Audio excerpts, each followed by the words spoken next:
ಬಾಲಣ್ಣನ 2018-19 capture ಮಾಡಿದ್ದು. ಬಾಲಣ್ಣನ ಅವತ್ತು capture ಮಾಡಬೇಕು ಅಂತ ಹೋಗಿಲ್ಲ, ಮಾಡಕ್ಕೆ ಹೊರಟಿದ್ದೆ. ಅಲ್ಲಿ ಮತ್ತೂರು ಅಂತ ಒಂದು ಆನೆ ಇತ್ತು. ಮತ್ತೂರು ಅಂದರೆ ಈ ಗುಂಡ ಮತ್ತು ಕರಡಿ ಇದೆಯಲ್ಲ, ಕರಡಿ ಜೊತೆ ಫೈಟ್ ಆಡ್ತಿತ್ತು ಮತ್ತು ಅಗ್ರೆಸಿವ್ ಇತ್ತು. ಅದು ಈ ಏಕಲವ್ಯನ ಥರ ಒಳಗಡೆ ಕಿವಿ ಮಡಚಿತ್ತು. ಮತ್ತೂರ್ದು ಮತ್ತೂರನ್ನ ಹಿಡಿಬೇಕು ಅಂತ ಹೋದಾಗ ಆನೆ ಟ್ರ್ಯಾಕ್ ಮಾಡ್ಕೊ ಹೋದಾಗ ಅವು ಎಷ್ಟಲೂರು, ಈಗ ಅರ್ಜುನ ಡೆತ್ ಆಗಿದ್ದಿಲ್ಲ, ಆ ಫಾರೆಸ್ಟಲ್ಲಿ ಇದ್ದಿದ್ದನ್ನ ಪತ್ತೆ ಹಚ್ಚಿ ಬೆಳಗ್ಗೆ ಪತ್ತೆ ಹಚ್ಚಿದಾಗ ಲೋಡ್ ಮಾಡ್ಕೊಂಡು ಹೋದಾಗ ಕಾಡಿಗೆ ಏನು ಟ್ರ್ಯಾಕ್ ಮಾಡ್ಕೊ ಹೋದ್ರೂ ಅದು ಅಟ್ಟಿಸ್ಕೊಂಡು ಬರ್ತಿತ್ತು. ಅಟ್ಟಿಸ್ಕೊಂಡು ಬಂದು ಒಂದು ಟೈಮು ನಮ್ಮ ಅಲ್ಲಿ ಗಾರ್ಡ್ ಇದ್ದರು, ಜೈಪಾಲ್ ಸರ್ ಅಂತ ಇದ್ದರು, ಇಲ್ಲಿ ಆಲೂರು ರೇಂಜಲ್ಲೇ ಇದ್ದರು. ಅವರು ಬಂದು ಅಟ್ಟಿಸ್ಕೊಂಬಂದು ಬಿದ್ದು ಅವತ್ತು ಬದುಕಿದ್ದೇ ಹೆಚ್ಚು ಆನೆ. ಅದಾದಮೇಲೆ ಆ ಆನೆ ಅಟ್ಟಿಸ್ಕೊಂಡು ಬರ್ತಿದ್ಯಲ್ಲ, ETF RRT ಅವರೆಲ್ಲ ನಟಿಸ್ಕೊಂಡು ಬರ್ತಿತ್ತು. ಆವಾಗ ಲಾಸ್ಟಿಗೆ ಏನಾಯಿತು, ಇದೇ ರೀತಿ ಆದರೆ ಅದು ಯಾರನ್ನಾದ್ರೂ ಮನುಷ್ಯನ ಮೇಲೆ ಅಟ್ಯಾಕ್ ಮಾಡಿಬಿಡ್ತಿಲ್ಲ, ಹೆಚ್ಚು ಕಡಿಮೆ ಆಗುತ್ತೆ ಅಂತೇಳಿ ಅದನ್ನು ಟ್ರ್ಯಾಕ್ ಚೇಂಜ್ ಮಾಡಿಬಿಟ್ಟು ಈ ಬಾಲಣ್ಣ ಇತ್ತು, ಬಾಲಣ್ಣನ ಕರಿತಿದ್ದೆ ಛೋಟಾ ಭೀಮ್ ಅಂತ. ಛೋಟಾ ಭೀಮ್ ಅಂತ ಕರಿತಿದ್ದು. ಅದು ಈ ಭೀಷ್ಮ ಇದೆಯಲ್ಲ, ಭೀಷ್ಮನ ಜೊತೆ ಇರೋದು ಮೌಂಟೇನ್ ಭೀಷ್ಮ ಇದೆಯಲ್ಲ, ಅದ್ರ ಜೊತೆನೇ ಯಾವಾಗಲೂ ಇರ್ತಿತ್ತು. ಮತ್ತು ತಣ್ಣೀರು ಇತ್ತಲ್ಲ, ಆನೆಗಳೆಲ್ಲ ಒಟ್ಟಿಗೆ ಇರ್ತಿದ್ವು. ಈ ಮತ್ತೂರು ಮಿಸ್ ಆಯಿತು, ಕಾಡಿಂದ ಇವರೆಲ್ಲ ನಟ್ಟಾಡಿಸ್ಬಿಟ್ಟು ಅದು ಬೇರೆ ಕಡೆಗೆ ಹೋಯ್ತು. ಆವತ್ತಿನ ಕಾರ್ಯಾಚರಣೆ ನಡೆದಿದ್ದೆ ಬಾಲಣ್ಣ ಡಾಟ್ ಆಗಿತ್ತು. ಕೃಷ್ಣ ಆನೆ ಇತ್ತು, ಅಭಿಮನ್ಯು ಇತ್ತು, ಹರ್ಷ, ವಿಕ್ರಮ ಇತ್ತು, ತುಂಬ ಅರ್ಜುನ ಆನೆನೂ ಆ ಟೈಮಲ್ಲಿ ಇತ್ತು ಅನ್ಕೋತೀನಿ. ಧನಂಜಯ ಮತ್ತು ಸುಗ್ರೀವ 2018-19 ಇದರಲ್ಲೇ ಕ್ಯಾಪ್ಚರ್ ಆಗಿದ್ದದು. ತುಂಬ ಚೆನ್ನಾಗಿ ಚಿಕ್ಕ ಏಜ್ ಆನೆ ಅದು, ತುಂಬ ಚೆನ್ನಾಗಿತ್ತು. ಕೊಂಬು ಆವಾಗಲೇ ಎಷ್ಟಿದ್ರು ಗುಡ್ಡ ಹೆಂಗೆ ಕೂಡ ಹಂಗೆ ಇತ್ತು, ಸಣ್ಣ ಕೊಂಬು. ಅದ್ರ ಲೆಫ್ಟ್ ಕಿವಿ ಮಾತ್ರ ಹರಿದಿತ್ತು ಸ್ವಲ್ಪ. ಅವತ್ತು ಕ್ಯಾಪ್ಚರ್ ಟೈಮಲ್ಲಿ ಲೆಫ್ಟ್ ಕಿವಿ ಹರಿದಿತ್ತು. ಇವಾಗ ಸಕ್ಕರೆ ಬೈಲಿಗೆ ಹೋದ್ಮೇಲೆ ಚೆನ್ನಾಗಿ ಬೇಗ ಬುದ್ಧಿ ಕಲಿತು ದಸರಾಗ ಶಿವಮೊಗ್ಗ ದಸರಾಗಾಗಲಿ ಮತ್ತು ಕ್ಯಾಪ್ಚರಿಂಗ್ ಆಗಲಿ, ಮೊನ್ನೆ ಕ್ಯಾಪ್ಚರಿಂಗ್ ಬಾಳೆ ಕಾರ್ಯಾಚರಣೆ ಬಾಳೆಹೊನ್ನೂರು ಕೊಪ್ಪ ಅಲ್ಲೆಲ್ಲ ಹೋಗಿದ್ವಲ್ಲ, ಅಲ್ಲಿಗೂ ಬಾಲಣ್ಣ ಬಂದಿತ್ತು. ತುಂಬ ನೀಟಾಗಿತ್ತು, ಭಾಳ ಟ್ರೈನ್ ಆಗಿತ್ತು, ಎಲ್ಲ ಆನೆಗಳಿಗೆ ಮುಖ ಕೊಟ್ಟು ನಿಲ್ತಿತ್ತು. ಇವಾಗ ಅದಾಗಿರೋದು ಏನು ಆಗಿದೆ ಅನ್ನೋದು ಅಲ್ಲಿ ಗೊತ್ತಿಲ್ಲ, ಸರಿಯಾದ ಮಾಹಿತಿಲ್ಲ.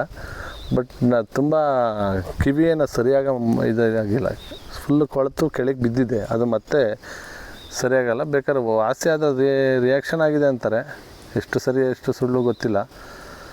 ರಿಕವರಿ ಆದ್ರೂ ಅದು ಅರ್ಧ ಕಿವಿ ಹೋಗಿದೆ ಆಲ್ರೆಡಿ. ಸೋಮಣ್ಣಗೂ ಛೋಟಾ ಭೀಮ್ ಅಂತ ಕರಿತಿದ್ರಾ?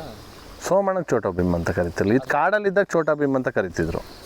ಬಾಲಣ್ಣಂಗೆ ಅಲ್ಲ, ಸೋಮಣ್ಣ ಇದೆಯಲ್ಲ ಸಕ್ಕರೆ ಬೈಲಲ್ಲಿ? ಇಲ್ಲ ಇಲ್ಲ ಇಲ್ಲ ಇಲ್ಲ ಇದನ್ನ ಛೋಟಾ ಭೀಮ್ ಅಂತ, ಯಾಕಂದರೆ ಹೈಟ್ ಇತ್ತು ಅವಾಗಲಿದು, ಚೆನ್ನಾಗಿತ್ತು ಕೋರೆ ಅಂತ ಛೋಟಾ ಭೀಮ್ ಅಂತಲೇ ಕಟ್ಟಿದ್ರು. ಅದು ಕಟ್ಟಿ ಸ್ವಲ್ಪ ಛೋಟಾ ಭೀಮನ ಕಟ್ಟಿ ಒಂದು 6 ತಿಂಗಳಿಗಿನ ಕ್ಯಾಪ್ಚರ್ ಆಯಿತು. ಅಷ್ಟು ಅದು ಈ ಕರಡಿ ಗುಂಡಂತರ ಫುಲ್ಲು ಫೇಮಸ್ ಆಗಲಿಲ್ಲ ಇಲ್ಲಿ ಇವ್ರಿಗೆ. ಇಲ್ಲಿ ನಮ್ಮ ಭಾಗನೇ ಓಡಾಡ್ತಿತ್ತು, ಎಷ್ಟಲೂರು ಮತ್ತು ಈ ಕಡೆ ಭಾಗನೇ ಓಡಾಡ್ತಿತ್ತು. ಗುಂಪು ಜೊತೆ ಇರ್ತಿತ್ತು, ಯಾವಾಗಲೂ ಒಂಟಿ ಆಗಿರಲಿಲ್ಲ ಅದು. ಆ ಚಿಕ್ಕ ವಯಸ್ಸಲ್ಲಿ ಹಿಡ್ದಾದ್ಮೇಲೆ ಅದು ಆನೆಗಳು ಯಾವುದಾದ್ರೂ ಒಂದು ಏಜು ಒಂದು 25 ವರ್ಷ 20 ವರ್ಷ ದಾಟೋವರೆಗೂ ಗುಂಪು ಜೊತೆ ಇರ್ತವೆ. ಸ್ವಲ್ಪ ಮೆಚುರಿಟಿ ಬಂದಮೇಲೆ ಸಿಂಗಲಾಗಿ ಓಡಾಡ್ತವೆ, ಆವಾಗ ಮಸ್ತ್ ಬರೋ ಟೈಮ್ ಅದು. ನಾಗಣ್ಣನೂ ಅದ್ರ ಜೊತೆನೇ ಹಿಡ್ದಿದ್ದಲ್ವಾ ಆನೆ? ಅವಾಗ ನಾಗಣ್ಣ ಕೇಶವ ಅಲ್ಲ, ನಾಗಣ್ಣ ಬಿಟ್ಟು ಅದ್ರ ಜೊತೆ ಹಿಡಿದ್ರು ಅಂತಾರಲ್ಲ, ನಾಗಣ್ಣ ಬಾಲಣ್ಣ ಎರಡು ಒಟ್ಟಿಗೆ ಹಿಡಿದಿದ್ದು. ನಾಗಣ್ಣ ಸತ್ತೋಯ್ತು ಅಂತಾರಲ್ಲ, ಅದು ಗೊತ್ತಿಲ್ಲ. ಬಟ್ ಕೇಶವ ಆನೆನ ಹಿಡಿದಿದ್ದು ಅದೇ ಟೈಮ್ 2017. ಅವಾಗ ಖಂಡಿತ ಕೇಶವ ಇಲ್ಲ ಆಗ್ಲೂ ಬ್ಲೈಂಡ್ ಅಂದರೆ ಅಲ್ಲಿ ಹಿಡಿದು ತಂದು ಲಾರಿಗೆ ಲೋಡ್ ಮಾಡಬೇಕು ಅನ್ನೋ ಟೈಮಲ್ಲಿವರೆಗೂ ಯಾರು ಕಣ್ಣು ನೋಡಿಲ್ಲ. ಅದು ಇಲ್ಲಿ ಹೊಸಕೋಟೆ ಹತ್ರನೇ ಬ್ಯಾಕ್ ವಾಟರ್ ಸೈಡ್ ಇತ್ತು ಒಬ್ಬರು ತೋಟ, ಯೋಗೇಶ್ ಅಂತ ಇಲ್ಲಿದ್ದಾರೆ ಅವರು ತೋಟ. ಅವಾಗ ಅಪ್ಪನೇ ಇದು ನೆಟ್ಕೊಂಡು ಹೋದ್ರೆ ಆಟ ಮಾಡೋಕ್ಕೆ ಹೋಗ್ತಿದ್ರಲ್ಲ, ನೆಟ್ಕೊಂಡು ಹೋಗ್ತಿದ್ದಾಗ ಇದು ಸ್ಮೆಲ್ ಮೇಲೆ ಸುಮ್ಮನೆ ಅಟಿಸ್ಕೊ ಬಂದಾಗ ತುಂಬ ಜನ ಟ್ರ್ಯಾಕ್ ಮಾಡ್ತಿದ್ದವರೆಲ್ಲ ಓಡೋಗಿ ಬಿದ್ದು ಏಟ್ ಮಾಡ್ಕೊಂಡಿದ್ದು ಉಂಟು. ಬಟ್ ಡಾಟಾ ಬಿದ್ದು ಒಂದು ಲೆವೆಲ್ ಇರೋ ಜಾಗಕ್ಕೆ ಫಾರೆಸ್ಟ್ ಒಳಗಡೆ ಎಳ್ಕೊಬಂದು ನಿಲ್ಲಿಸ್ತಾರೆ. ಗುಡ್ಡೆ ಎಲ್ಲ ವೈಟ್ ಕಾಣ್ತಿತ್ತು. ಆವಾಗ ನಾವೇನೇ ಅಬ್ಸರ್ವ್ ಮಾಡ್ಬಿಟ್ಟು ಏನು ವೈಟ್ ಕಾಣ್ತಿದ್ದಿಲ್ಲ ಅಂತ ಸ್ವಲ್ಪ ಹತ್ರ ಅವತ್ತು ನೋಡಿದಾಗ ಅದು ಫುಲ್ಲು ಗುಡ್ಡೆ. ಟ್ರ್ಯಾಕ್ ಮಾಡಕ್ಕೆ ಹೋಗ್ತಾರಲ್ಲ, ಅವಾಗ ಆನೆಗಳಿಗೆ ಕಣ್ಣು ಇದೆಯಾ ಇಲ್ವಾ ಅಂತ ಯಾವ ರೀತಿ ಗೊತ್ತಾಗುತ್ತೆ ಅವ್ರಿಗೆ? ಸರ್ ಏನಿಲ್ಲ, ಅದು ಕಣ್ಣಿದೆಯಾ ಅಂತಂದರೆ ಒಂದು ಇನ್ಸಿಡೆಂಟ್ ಅಂದರೆ ಒಂದು 2005-6 ಒಂದು ಕುರುಡಾನೆ ಇತ್ತು ಇಲ್ಲಿ. ಕುರುಡಾನೆ ಅಂತ ನಮಗೆ ಗೊತ್ತಿಲ್ಲ, ಅದು ಯಾವಾಗ ಬ್ಯಾಕ್ ವಾಟ್ರ್ ದಾಟಕ್ಕಾಗ್ದೇ ಅದ್ರ ಒಂದು ಗಂಡು ಮರಿ ಸತ್ತೋಯ್ತು.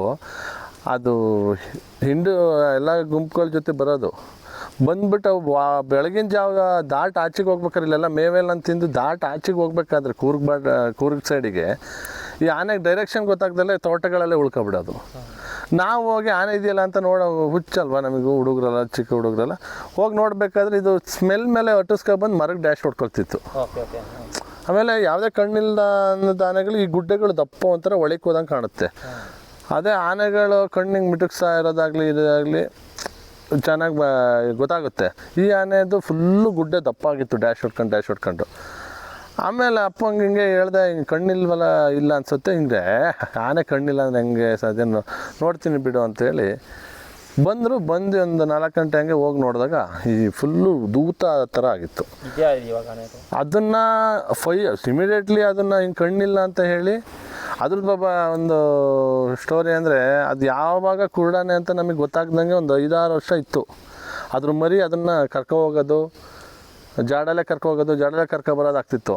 ಈ ಜೋಳಕ್ಕೆ ಯಾರೋ ಆನೆಗಳು ಬರ್ತವೆ, ಕಾಡು ಪ್ರಾಣಿಗಳು ಬರ್ತವೆ ಅಂತ ಕರೆಂಟ್ ಕೊಟ್ಟು ಫೆನ್ಸಿಂಗು ಅದು ಬಂದ್ಬಿಟ್ಟು ಫಸ್ಟು ಹೋಗ್ಬೇಕಾದ್ರೆ ಆ ಮರಿ ಸತ್ತೋದ್ಮೇಲೆ ಇದು ಅನಾಥ ಆಗ್ಬಿಡ್ತು.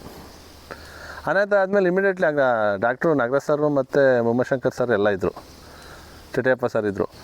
ಆವಾಗ ಹಿಂಗೆ ಇದೆ ಸರ್ ಹಿಂಗೆ ಅಂತೆಲ್ಲ ಹೇಳಿದ ಮೇಲೆ ಅದನ್ನು ಆರ್ಡ್ರಸ್ ಆಗಿ ಬಂತು, ಈಗ ಅದನ್ನು ಹಿಡಿದು ಕಬಿನಿ ಬ್ಯಾಕ್ ವಾಟ್ರಿಗೆ ಬಿಡೋದಂತ. ಹಾಂ, ಈ ಟಾಟಾ ಎಸ್ಟೇಟಲ್ಲಿ ಒಂದು ಗುಂಪಾನೆಗಳ ಜೊತೆ ಇತ್ತು, ಅದ್ರ ಜೊತೆ ಒಂದು ಗಂಡಾನೆ ಇತ್ತು, ಅದನ್ನು ಕ್ಯಾಪ್ಚರ್ ಆಯಿತು. ಆ ಗಂಡನೇ ಸತ್ತೋಯ್ತು ಬಿಡಿ, ಅದು ತಿತ್ತಮತ್ತಿಲಿ ಈಗಿನ ಮತ್ತಿಗೂಡಲ್ಲೇ ಅವಾಗ ಸತ್ತೋಯ್ತು 2007-8. ಇದನ್ನು 5-6 ಹಿಡಿದು ಬೇರೆ ಕಡೆಗೆ ರೈಲು ಕಟ್ ಮಾಡಿದ್ರು. ಈಗ ನಮ್ಮ ಸಕಲೇಶ್ಪುರ ಆನೆಗಳಿಗೂ ಹಾಗೂ ರಾಮನಗರ ಈ ಕಡೆ ಕಬಿನಿ ಸೈಡ್ ಬ್ಯಾಕ್ ವಾಟರ್ಗೆ ಬರುತ್ತಲ್ಲ ಆನೆಗಳಿಗೂ ಏನು ಡಿಫ್ರೆನ್ಸ್ ಇರುತ್ತೆ ಈ ಕಡೆ ಅಲ್ಲಿ ಇದಕ್ಕೆ? ಸರ್ ಡಿಫ್ರೆನ್ಸ್ ಏನಿಲ್ಲ, ಕೆಲವು ಆನೆಗಳು ಬರೋದೇ ಅಲ್ಲಿಂದ ರಾಮನಗರ ಆ ಕಡೆ ಚನ್ನಪಟ್ಟಣ ಹೊರಟ್ರೆ ತುಮಕೂರು ತುರುವೇಕೆರೆ ಹಿಂಗೆ ಬಂದು ತುಮಕೂರು ಚಿಕ್ಕನಾಯಕನಹಳ್ಳಿ, ಚಿತ್ರದುರ್ಗ, ಚನ್ನಗಿರಿ ಆ ಕಡೆ ಎಲ್ಲ ಬಂದು ನಮಗೆ ಅರಸೀಕೆರೆ ಬಂದು ಮತ್ತೆ ಆ ಕಾರಿಡಾರ್ ಏನಿದೆ ಆ ಮುಖಾಂತರನೇ ಬಂದಿರೋದುಂಟು. ಯಾಕೆಂದರೆ ಆನೆ ತುಮಕೂರು ಬಂದಿದ್ದ ಆನೆಗಳು ರಾಮನಗರ ಆ ಕಡೆ ಚನ್ನಪಟ್ಟಣ ಇದೆ, ತುಮಕೂರಿಗೆ ಬಂದಾದಮೇಲೆ ವಾಪಸ್ ಹೋಗೋಕ್ಕಾಗ್ದೇ ಆ ಡೈರೆಕ್ಷನಲ್ಲಿ ಬಂದಿರೋದೇ ಉಂಟು. ಕಾರಿಡಾರ್ ಇದೆ ಅದು. ಇಲ್ಲಿದೇನಪ್ಪ ಅಂತಂದ್ರೆ ಒಳ್ಳೆ ಫುಡ್ ಇದೆ ಅಲ್ಲಿ. ಆನೆಗಳಿಗೆ ಕಾಡು ತುಂಬ ಇದೆ. ಕಾಡಲ್ಲಿ ನಮ್ಮಲ್ಲಿ ಈಗ ಹಾಲ, ಬಸ್ರಿ, ಗೋಣಿ, ಹಲಸು ಎಲ್ಲ ಸಿಗುತ್ತೆ. ಬಟ್ ರಾಮನಗರ ಆ ಕಡೆ ಚನ್ನಪಟ್ಟಣ ಕಡೆ ಆ ಮರಗಳು ಕಡಿಮೆ. ಆಮೇಲೆ ಆ ಕಡೆ ಜೋಳ ಸಿಗುತ್ತೆ, ಜೋಳನ ರಾಗಿನ ಏನೋ ಬೆಳೀತಾರೆ, ಅದನ್ನು ಮಾತ್ರ ತಿಂತವೆ. ಇಲ್ಲಾದರೆ ಎಲ್ಲ ಥರದ್ದು ಬಾಳೆ, ಹಲಸು, ರಾಗಿನೂ ಸಿಗುತ್ತೆ, ಜೋಳನೂ ಸಿಗುತ್ತೆ. ನಮ್ಮದು ಅರೆಮಲೆನಾಡು ಟೈಪು. ಆನೆಗಳೆಲ್ಲ ಆಲ್ಮೋಸ್ಟ್ ಇರೋದು ಅರೆಮಲೆನಾಡು ಇದರಲ್ಲಿ. ಕೋಟೆ ಸೈಡು ದಂತ ಫುಲ್ ಉದ್ದ ಇರುತ್ತೆ, ಬಾಡಿ ಮಾತ್ರ ಫುಲ್ಲು ಸಣ್ಣ ಇರ್ತದಲ್ಲ, ಕಿವಿನೂ ಸಣ್ಣ. ನೋಡಿ, ಕಿವಿ ಅಗಲ ಬರಲ್ಲ, ಅದು ತುಂಬ ಅಗಲ ಇರಲ್ಲ, ಕಿವಿನೂ ಸಣ್ಣ ಚಿಕ್ಕದಾಗೆ. ಆನೆಗಳ ಸೈಜಿನ್ಕಿಂತ ಅದ್ರ ಕೋರೆ ಉದ್ದನೇ ಜಾಸ್ತಿ ಇರುತ್ತೆ. ಕಾರಣ ಇಷ್ಟೇ, ಅದು ಯಾವುದೇ ಕೋರೆನ ಬಳಸಿ ತಿನ್ನೋ ಅಂಥದ್ದು ಅಲ್ಲಿ ಏನಿರಲ್ಲ. ಬ್ಯಾಕ್ ವಾಟ್ರಲ್ಲಿ ಹುಲ್ಲು ತಿಂತವೆ. ಬ್ಯಾಕ್ ವಾಟ್ರ್ ಫುಲ್ಲು ಫಿಲ್ ಆಗುತ್ತೆ, ಸಡನ್ ಇಳಿದೋಗುತ್ತೆ. ಆ ಅಣಗು ಅಂತೀವಿ, ಏನದು ಗೊಚ್ಚೆ ನೀರಲ್ಲಿ ಇರುತ್ತಲ್ಲ, ಅದು ಪಿಸ್ರೆ ಮಣ್ಣು, ತೆಳುವು ಮಣ್ಣು, ಅದು ನೀರಲ್ಲಿ ಇರುತ್ತಲ್ಲ, ಸಡನ್ ಹೊಳೆ ಎಳೆದಾಗ ಆ ಹುಲ್ಲುಗಳಲ್ಲಿ ಕೂರುತ್ತೆ.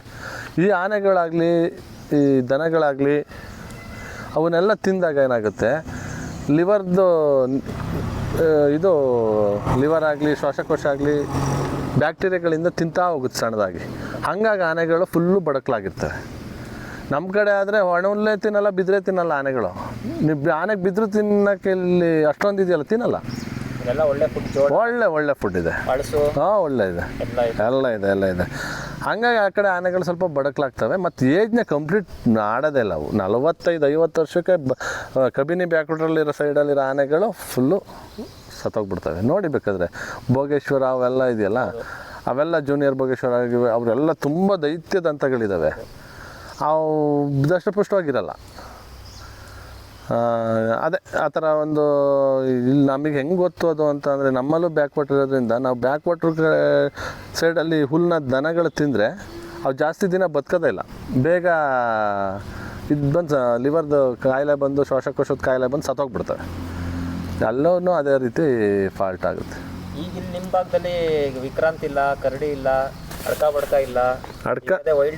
ಬಡ್ಕ ಇಲ್ಲೇ ನಾನು ಕೂತ್ಕೊಂಡು ಇಲ್ಲಿ ಯಾರನ್ನೋ ಕಾಯ್ತಿದ್ದೆ, ಇಲ್ಲೇ ಬಂತು, ಇಲ್ಲೇ ಬಚಾವಾಗಿದ್ದು ನಾನು. ಬುಲೆಟ್ ನೈಟು ಒಂದು 7 ಗಂಟೆಲಿ ಬುಲೆಟ್ ನಿಲ್ಸ್ಕೊಂಡು ಅಲ್ಲಿ ಕೂತಿದ್ದೀನಿ. ನಾನು ಬುಲೆಟ್ನ ತೆಗ್ದು ಎಸಿತು ಅಂತ ಮಾಡಿದೆ. ಅಲ್ಲಿಗೆ ಹೋಗ್ಬಿಟ್ಟು ನಿಂತ್ಕೊಂಡೆ. ಅಲ್ಲಿಗೆ ಹೋಗಿ ನಿಂತ್ಕೊಂಡಿದ್ದ ತಕ್ಷಣ ಹಿಂದ್ಗಡೆಯಿಂದ ಒಂದು ವೆಹಿಕಲ್ ಬಂತು. ಆಮೇಲೆ ಆ ರೋಡಲ್ಲಿ ಆ ಬಸ್ ಸ್ಟ್ಯಾಂಡ್ ಹತ್ರ ಹೋಯ್ತು. ಈಗ ಇಲ್ಲಿ ಯಾರು ಅಷ್ಟು ದಾಂಧಲೆ ಮಾಡ್ತಾರೆ ಅವರು ಇವಾಗ? ಭೀಮಾ ಒಂದೇ, ಅದು ಬಿಟ್ಟರೆ ಅದು ಕ್ಯಾಪ್ಟನ್ನು ಭೀಮಾ ಜೊತೆ KP ಕಲರ್ ಅಂತ ಒಂದಿದೆ, ಎರಡು ಒಟ್ಟಿಗಿದ್ವು. ಈಗ ಹೊಸದಾಗಿ KP ಕಲರ್ ಅಂತ ಅದು ಕಾಲರ್ ಹಾಕಿದ್ದಾರೆ, ರೇಡಿಯೋ ಕಲರ್ ಹಾಕಿದ್ದಾರೆ. KP ಕಲರ್ ಅಂತ ಅದ್ರ ಅಡ್ರೆಸ್ ಕಟ್ಟಿದ್ದಾರೆ. ಇಲ್ಲೇ ಒಂದು ಇಲ್ಲಿಂದ 6 ಕಿಲೋಮೀಟ್ರ್ ಆಗುತ್ತೆ, ಆ ಡಿಸ್ಟೆನ್ಸಲ್ಲಿ ಇದೆ ಇವಾಗ್ಲೂ. ಅದೇನು ಇಲ್ಲಿದೆ ಅಂತ ಅಂದರೆ ಅಲ್ಲಿ ಕ್ಯಾಪ್ಟನ್ ಇದೆ, ಎಣ್ಣಾನೆ ಟೀಮಲ್ಲಿ ಕ್ಯಾಪ್ಟನ್ ಇದೆ. ಇದು ಎಣ್ಣಾನೆ ಜೊತೆ ಸೇರಲ್ಲ, ಮತ್ತು ಕ್ಯಾಪ್ಟನ್ಗೂ ಇದಕ್ಕೂ ಆಗಲ್ಲ. ಇದು ಮಸ್ತ್ ಬರ್ದೇ ಕ್ಯಾಪ್ಟನ್ ಜೊತೆ ಇದು ಜಗಳ ಬೀಳಲ್ಲ. ಇವಾಗ ಮಸ್ತ್ ಬರ್ತಿತ್ತು, ಈ ವೆದರಿಂದ ಸ್ವಲ್ಪ ಕೂಲ್ ಆಗ್ತಿದೆ. ಏನಾದರೂ ಸಡನ್ ಬಿಸಿಲು ಸ್ಟಾರ್ಟ್ ಆದರೆ ಮಸ್ತ್ ಇಮಿಡಿಯೇಟ್ಲಿ ರೈಸ್ ಆಗುತ್ತೆ. ಮಸ್ತ್ ಬರೋ ಥರ ಆಗಿದೆ ಅಷ್ಟೇ. ಮಸ್ತ್ ಬಂದಿದೆ ಭೀಮಗೆ ಅನ್ನೋದು ಸುಳ್ಳು. ಬರುತ್ತೆ ಯಾವಾಗ ಬಿಸಿಲು ತುಂಬ ಆಯಿತು ಆವಾಗ 100-200% ಮಸ್ತ್ ಬಂದು ಫಸ್ಟ್ ವೀಕ್ನೇ ಅದು ಬೇಲೂರು ರೀಚ್ ಆಗುತ್ತೆ. ನೋಡಿ ಬೇಕಾದ್ರೆ.